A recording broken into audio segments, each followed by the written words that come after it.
नमस्कार। उत्तर प्रदेश के चुनावी सफर में आज हम 155 विधानसभा शाहाबाद में मौजूद हैं। शाहाबाद में आज हमारे साथ बातचीत के लिए मौजूद हैं कांग्रेस पार्टी के नेता और शहर जिला कांग्रेस कमेटी के वाइस प्रेसिडेंट, कांग्रेस पार्टी के 155 विधानसभा से प्रत्याशी डॉक्टर अदीम उस्मान साहब। डॉक्टर साहब, वतन समाचार में आपका स्वागत है। Thank you. डॉक्टर साहब ने कांग्रेस पार्टी ने आप पे भरोसा जताया है, विश्वास जताया है और आपको शाहाबाद 155 विधानसभा से प्रत्याशी बनाया है। कितना बड़ा चैलेंज है ऐसे समय में जब कांग्रेस में एक के बाद एक विकेट गिरते जा रहे हैं? परिस्थितियां इस समय कांग्रेस के लिए प्रतिकूल हैं, लेकिन पिछले 17 साल से शाहाबाद विधानसभा में संगठन में हम काम कर रहे हैं।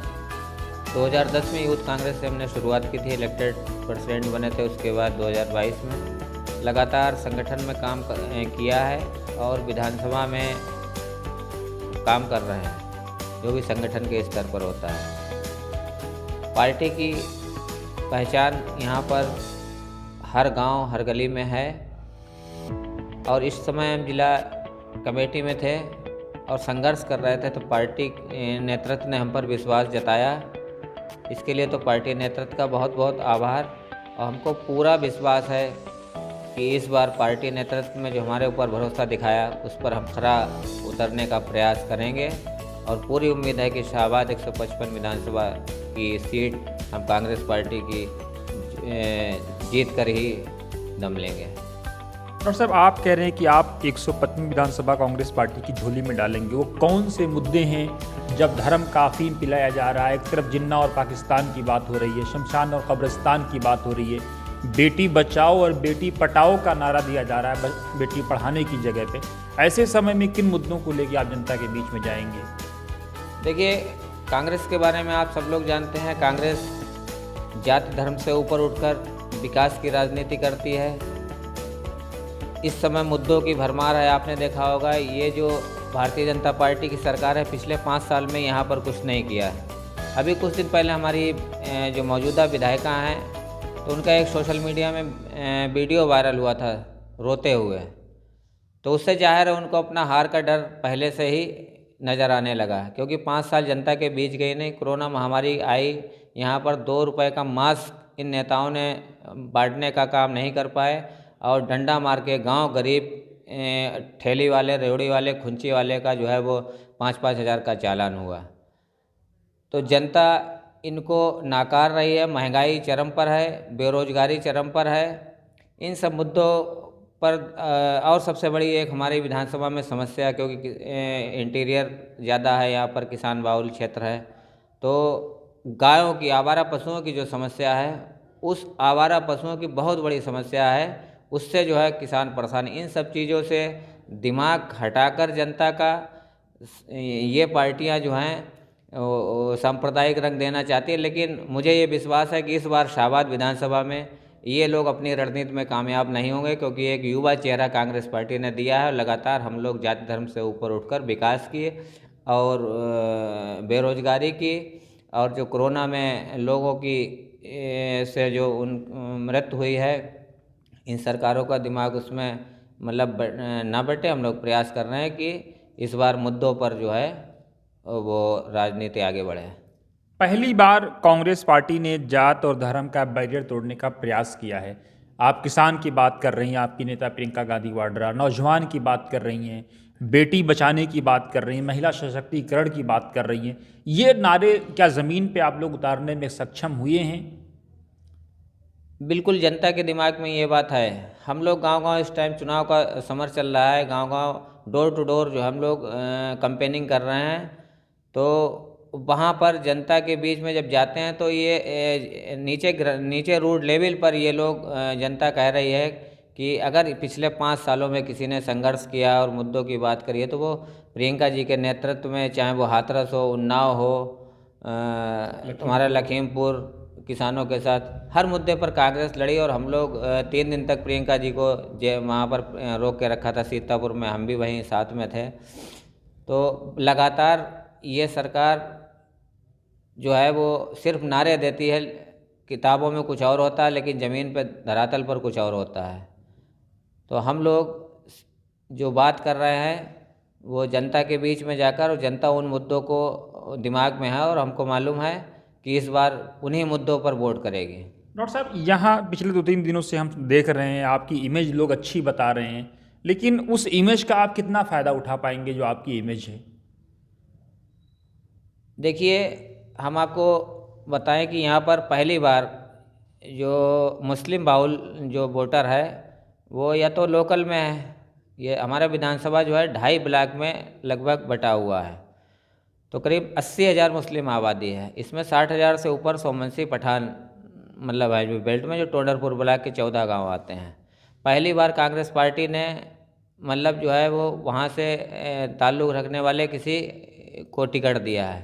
तो और जो दूसरी पार्टी से आए हैं, दल बदल करके अभी प्रत्याशी आए हैं, तो उनकी छवि जो है वो लोगों के जहन में है, क्योंकि पिछले बार लोग रहे हैं और सपा की भी है, वही चेहरे हैं। काम उन लोगों ने किया नहीं, मान सम्मान किसी का किया नहीं। उनकी जब सरकार थी तो उसमें लोग प्रताड़ित हुए थे, लोगों के ऊपर फर्जी मुकदमे वगैरह लगे थे, तो जनता उनको नाकार रही, ऑप्शन के रूप में देख रहे हैं। हमें पूरा भरोसा है कि इस बार जो है एक नया मतलब जो है विधानसभा में पब्लिक जनता चाहती है कि एक नया नेतृत्व चुना जाए।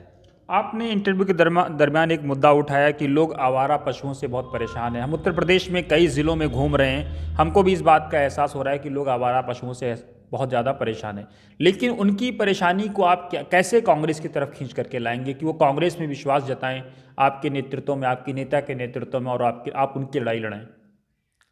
नहीं, किसानों के लिए जैसा कि अभी आपने देखा होगा कि अभी हमारी कांग्रेस पार्टी की राष्ट्रीय महासचिव प्रियंका जी ने घोषणा की है कि अगर हम सत्ता में आते हैं तो एक गोवर्धन योजना हमारी छत्तीसगढ़ सरकार में लागू है, उसको भी हम उत्तर प्रदेश में लागू करेंगे। उससे गौ संरक्षण करेंगे, और इस योजना का हम लोग डोर टू डोर प्रचार कर रहे हैं।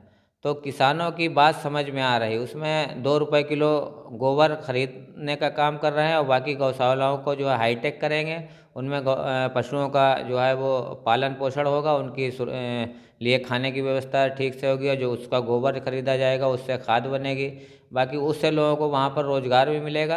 तो इस तरीके की हम लोग हाईटेक मतलब जो योजना है यहाँ पर लाएंगे, उससे जो है गौ संरक्षण भी होगा और किसानों को भी उसका लाभ होगा। डॉक्टर साहब, ब्रीफ में बताएं कि यहाँ लोकली वो कौन से मुद्दे हैं जो जनता के बीच में आप उठा रहे हैं?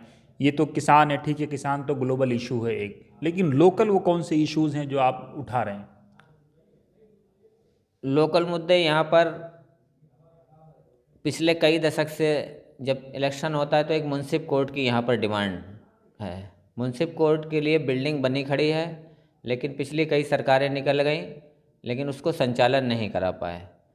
तो हमारी प्राथमिकता यहाँ पर 3 क्षेत्रों में ज़्यादा रहेगी। एक चिकित्सा के क्षेत्र में जो हम जनता के बीच में जा रहे हैं, एक मुंसिफ कोर्ट का संचालन, दूसरा यहाँ पर एक रोडवेज बस अड्डे की डिमांड पिछले कई सालों से चल रही है, अभी तक वो मतलब नहीं है, तो वो ये प्रमुख यहाँ पर मांगे हैं। बाकी चिकित्सा शिक्षा के क्षेत्र में हमारा अपना मतलब जो है कि यहाँ पर 2 एक कॉलेज थे, वो आज शिक्षा के क्षेत्र में चौपट हैं, जो म्यूनिसिपैलिटी के अंदर आते थे, नगर पालिका के अंदर उससे संचालित होते थे। तो शिक्षा के क्षेत्र में हम लोग प्रयास करेंगे। 2 IT कॉलेज भी यहाँ पर बने खड़े हैं पिछली सरकार में बिल्डिंगें, लेकिन वो भाजपा सरकार में अभी संचालित नहीं हो पाए। तो अगर हमको ईश्वर ने मौका दिया तो सबसे पहले हम उनको अपनी सरकार से के माध्यम से उनको संचालित कराने का काम करेंगे, ताकि जो है हमारे यहाँ के युवाओं को बाहर ना जाना पड़े, यहीं शिक्षा मिल सके। चिकित्सा के क्षेत्र में आप जाएंगे इंटीरियर में, कहीं पे भी जो प्राथमिक स्वास्थ्य केंद्र बने हैं, सामुदायिक स्वास्थ्य केंद्र, वो बंद पड़े, कहीं तो भूसा भरा है, कहीं जानवर बने हैं। डॉक्टरों की कमी है, उनको वहाँ पर जहाँ पर डॉक्टर नहीं वहाँ पर डॉक्टरों की उपलब्ध कराएंगे। और जहाँ जो बाहर से एक शिकायत आती है जनता के बीच में है कि डॉक्टर लोग दवा बाहर से लिखते हैं, तो उनको दवा बाहर से ना लेना पड़े, चिकित्सा के क्षेत्र में ये काम कराएंगे। डॉक्टर साहब, मेरा आखिरी सवाल, आप डॉक्टर हैं, चिकित्सा के क्षेत्र में आपके भी कुछ काम होंगे जिसको लोग जानते होंगे, वो कौन से काम आपने रिवोल्यूशनरी किए हैं, इनकलाबी किए, जिसके बुनियाद पे लोग ये विश्वास कर सकें कि डॉक्टर अदीम उस शान अगर पावर में आते हैं तो ज़रूर उसको आगे बढ़ाएंगे? देखिए, 15 साल से हम प्रैक्टिस में हैं, ज़्यादातर आसपास के लोग मेरे बारे में जानते हैं। अब चाहे कोई भी पेशेंट आए उसका हाल सुनना, उसको सही राय देना हमारा काम रहता है।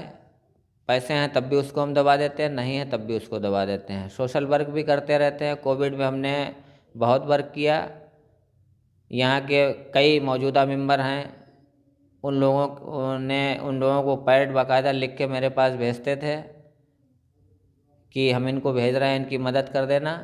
तो इस तरीके से सोशल वर्क के माध्यम से भी हम वर्क करते रहते हैं और जनता के मुद्दों को उठाते रहते हैं।